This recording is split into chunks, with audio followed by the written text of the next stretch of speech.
to today's episode. If you are watching, this is episode number 118.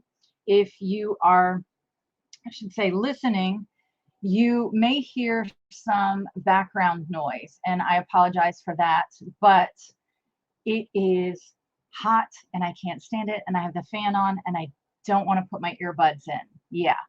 So today's episode, we are going to just dive right in, and we are continuing on our accountability focus.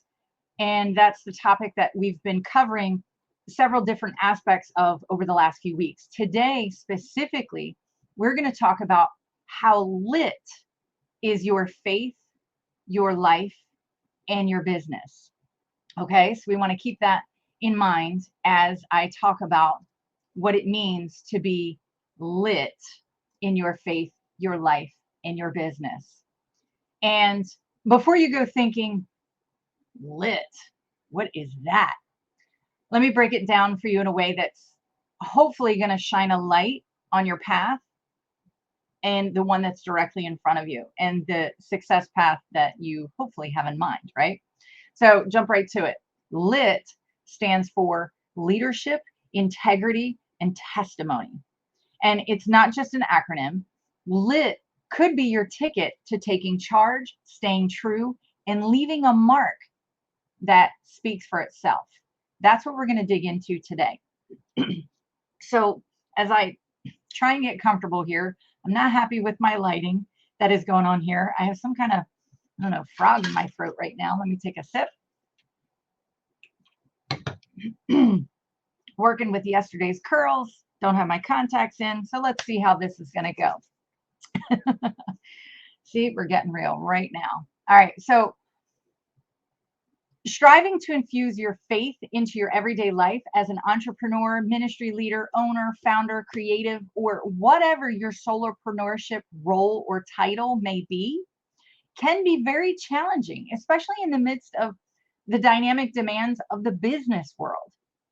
If you lose your focus, meaning, yeah, that's all going to be hard. That's all going to be overwhelming. That's all going to be frustrating if you lose your focus.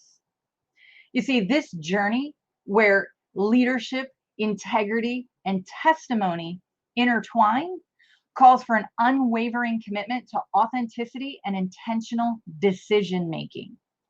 Because it's not just about finding balance. That's what we hear so much in the industry, in just messaging abroad about finding balance. And that drives me bananas, because what do you think of when you think of balance? You think of, this picture of this fulcrum and trying to, equalize it. And that's hard, right?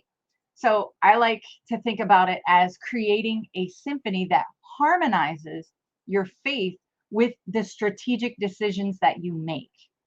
Doesn't that already feel better, sound better, to trade even that word balance for harmony? I know I like that, and I've adopted more of that approach and mindset, because when you do so, it really helps blaze this trail of inspiration and success for both yourself and those watching you.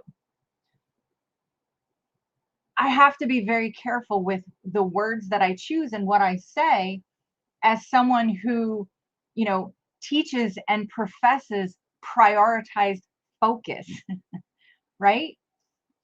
Because you're watching the methods that I teach and what I'm talking about when it comes to focus. And really, that is intentional decision making. But before we can get into that intentional decision making, we have to get to the root of what our priorities are and then work from there. And as business women and entrepreneurs and solopreneurs, we have to remember that people do business with those that they learn to know, come to like, and have earned their trust. So let's dig into what it looks like to have a path that is lit in your faith, your life, and your business. So the first component of our LIT framework is going to be leadership. and lighting the flame of leadership.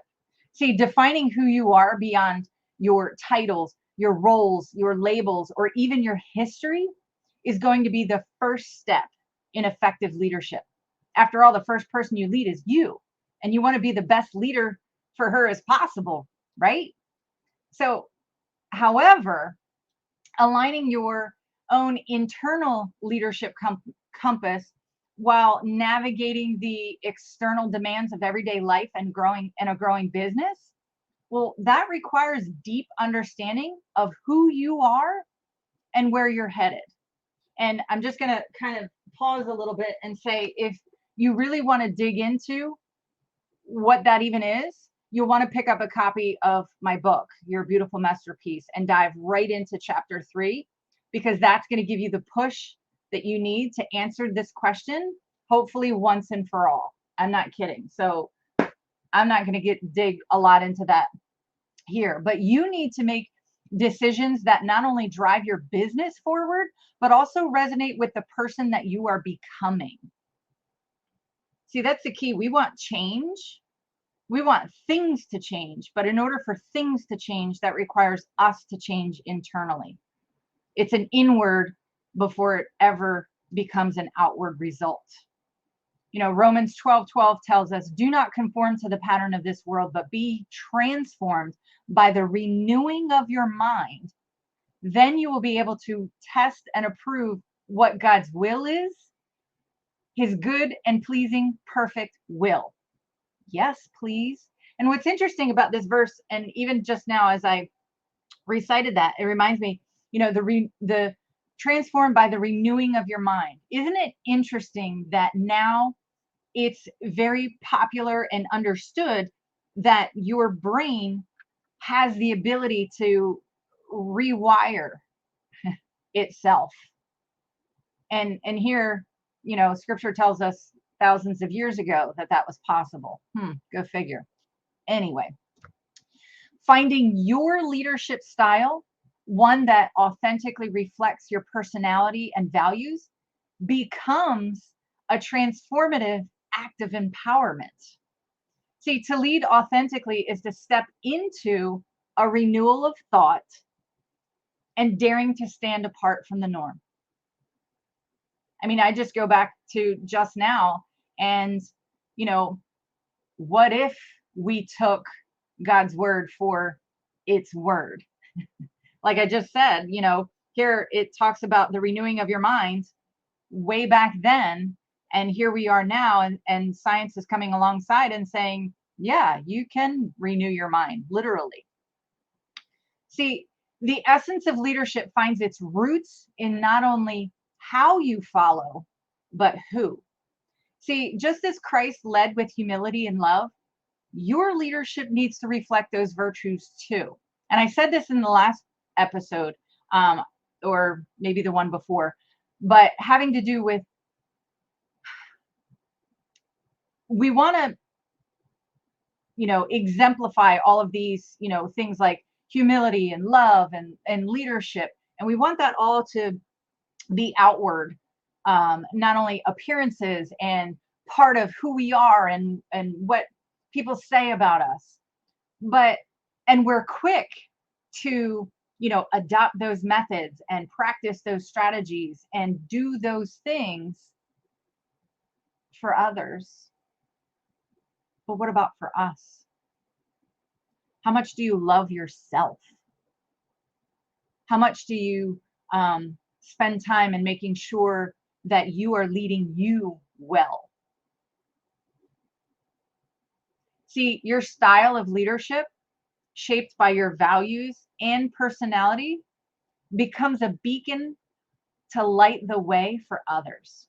And leading as the authentic you is an act of reflecting God's handiwork in your journey. Just look at Ephesians 2:10. I mean, I'm going to grab this again. I mean, are you grabbing a theme here? And I'm saying to grab this again, and I'm holding it up. But if you're listening on the podcast, you can't see that I'm holding up my book. But in lieu of a dedication in the front of the book, I literally have Ephesians 2:10 right there. For we are God's masterpiece. He has created us anew in Christ Jesus so we can do the things he planned for us long ago. The good things that he planned for us long ago. We are his masterpiece. Like, there's so much to unpack in there, and that's why it's the premise and a lot of what's in the book. See, in a world of noise, your leadership should be a symphony of authenticity and faith resonating with the melody of your creator's plan. See, doesn't that sound even so much better than balance? Trying to balance. In a world of noise, your leadership should be a symphony of authenticity and faith resonating with the melody of your creator's plan. I mean, that's Ephesians 2:10 right there, right? But as you step into the spotlight of your life and business, remember that your leadership journey is about more than business success. It's a divine partnership where your faith and leadership intertwine, guiding you to shine your light and lead others with the heart of Christ. That's leadership. And you can't lead with the heart of Christ if you don't know who he is. And if he's not in you, then what he's all about isn't going to show outside of you either. Now, that's leadership. And I know that I go hard and heavy and give a lot of details in these, episodes and blog posts and the things that I write and everything. But I feel so passionate about getting to the root and the core. We could sit here and talk about leadership, and we can talk about tactics, and we could talk about outcomes, and we could talk about what it takes to be a good leader and those characteristics. But if you don't deal with the core of who you are and your own identity and leading yourself well and who you're following to get those leadership skills even from, then none of that even matters.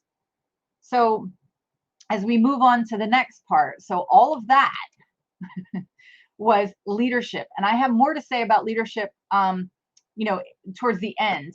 At the end, I have what I call a L.I.T blueprint, where I'm just going to break down the three things quickly: leadership, integrity, and testimony. So let's get to this next one and what it's going to take us to keep lit. We talked about leadership. Now let's talk about embracing the power of integrity. Integrity is another cornerstone of this L.I.T framework of what I'm calling, and it mirrors your heart's alignment with God's truth. See, Proverbs 11:3a, the beginning part says, "The integrity of the upright guides them." As women entrepreneurs, women in business, whatever you want to call yourself, valued, amazing ladies in business, your integrity isn't just seen. It's who you are, even when you're unseen. So see, I'm always going to pull you back to your identity, knowing who you are beyond your titles, your labels, your roles, and even your history.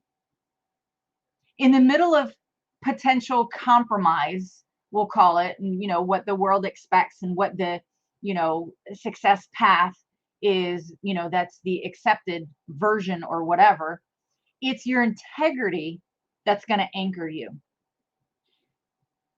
It's going to uphold your word. See, echoing Jesus's teaching, let your yes be yes and your no be no. That's found in Matthew 5.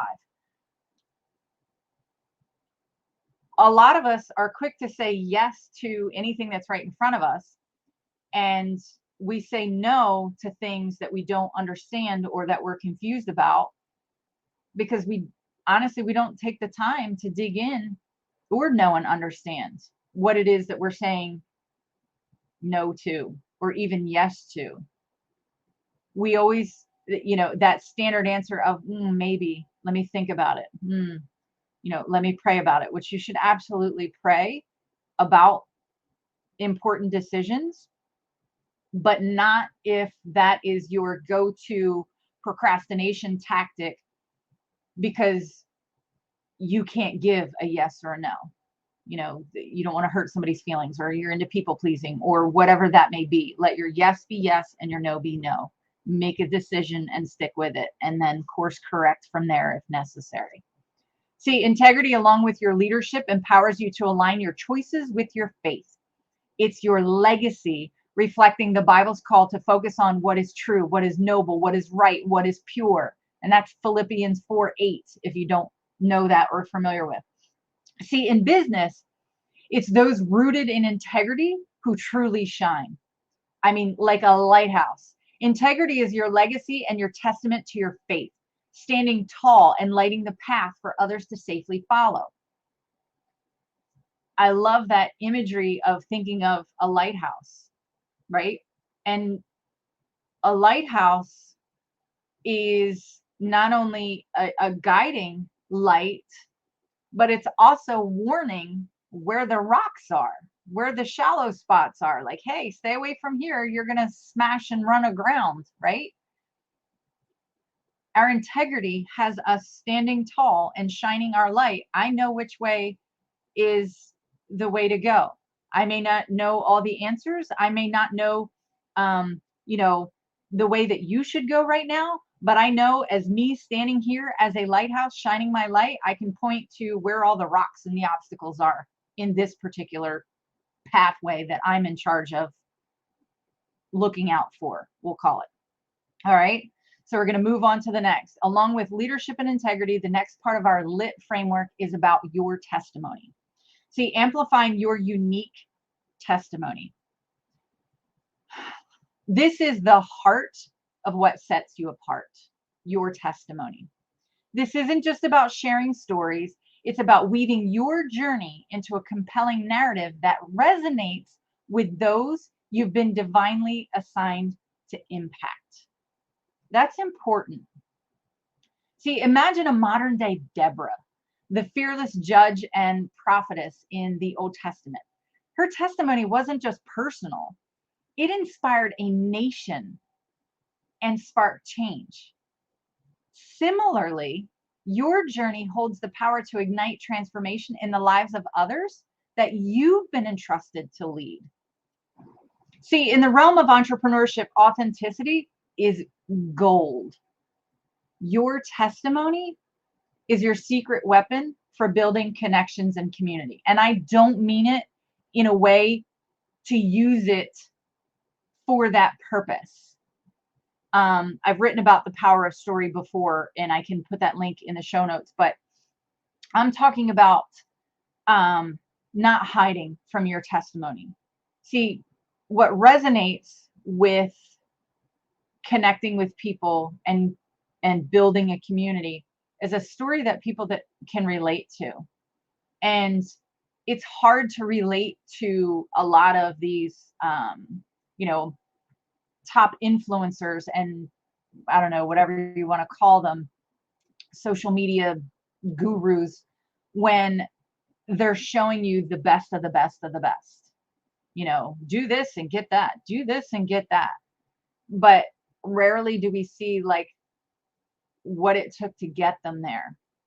That's where we resonate. We resonate with, you know, the struggle, the overcoming. And if they did it, I can do it. See, as you embrace your testimony as a pillar within this L.I.T framework, envision your story as a tapestry interwoven with faith, struggle, triumph, and growth. By sharing your pieces of the messy story, your experiences that got you to where you are, still standing, by the way, is what's going to connect and resonate with those who are meant to be transformed by those very messes. How often have you been inspired by somebody's story? See, testimony is less about pretty and linear and easy and more about what really happened and how you're better for it. You'll know what details matter and how to share them when you learn to own your testimony. See, there are parts of all of us that we don't want to make public. There are parts of all of us that we don't want to share and put out, you know, completely. But there are times where you know that it's the right person, the right place, and the right time to share those pieces. And God will totally help you with that and reveal that. And in light of, our testimony, not only our testimony of how we became, a child of God, but our testimony in, our business journey, our testimony in struggles in our personal life, all of this stuff out there about, building your brand and what it takes to build your brand in your business. Well, let me tell you, your testimony and being authentic and true, that's how you build more than a brand. You create a movement, you create a community that is uplifted and inspired by your journey. And I'm not saying you sit there and, craft this whole, boo-hoo, rags to riches kind of a thing. I'm just saying in the day-to-day, be authentic. Like I said at the top of this, I'm sitting here, I've got yesterday's curls. I've got, I don't know, relentless hot flashes going on, which I haven't had an issue with in a while, and now they are. So my fan is blowing. So if you hear that extra kind of hum noise in the background, that's my fan, and I'm not apologizing because I need my fan. So that is your lit path. That's leadership leads you. Integrity is who you are even when no one's watching. And then your testimony. You need to own all the pieces and parts of your testimony. The whole premise of my book, Your Beautiful Masterpiece. It's not about avoiding the messes and hiding the messes. It's learning life is messy, but you're not a mess. Messy things happen to you. Messy things are a part of your life, but you are not a mess. Okay, let's wrap this up and give you the lit blueprint, I'll call it. This is kind of like the post-it note version, and how you can infuse this in your, everyday life and business. So I call it a lit roadmap. So leadership, the values that'll steer your decisions. Applied, these principles in your business strategies and the choices you make in your daily life reflect your leadership. 2, integrity, your non-negotiable GPS. It's about sticking to your values even when the spotlight is off. Your actions echo your core beliefs. 3, testimony. Your testimony is the bridge between your walk and your talk, and letting the journey speak for itself. Okay? So, I'll leave you with that and just wrap it up with, leadership isn't a mere role. It's a guiding force. Now, whether that force propels you in the direction you want to go, that's up to you. Integrity, it's not just a value. Living with integrity is going to be your unshakable foundation, ensuring every step reflects who you are at your very core. And testimony isn't just a tale to tell. It can't be ignored. It is the dynamic link between your walk and your talk. And when you embrace your testimony, you will inspire others to learn just where your light comes from. Remember, this isn't a passive plan. It's an active choice to live and lead authentically. And ladies, that's you, valued, amazing lady. It's time to seize the power of lit and infuse it into every fiber of your journey. Just as a masterful artist combines colors to create a masterpiece, you're combining leadership, integrity, and testimony to craft your unique success story. And you know what I like to call that? A beautiful masterpiece. And listen, I'm focusing on the lit life right there with you. And I'm just going to end with, there are 3 places that you can go right now to, step into that lit journey. That is the book. I'd mentioned it earlier, Your Beautiful Masterpiece. You can find it wherever your online books are sold. Blogs, podcasts. This is episode number 118, I believe. And various places. Just go to deanafarrell.com, and thanks for listening. And I will see you or talk to you, or you will listen next time. Thanks for listening.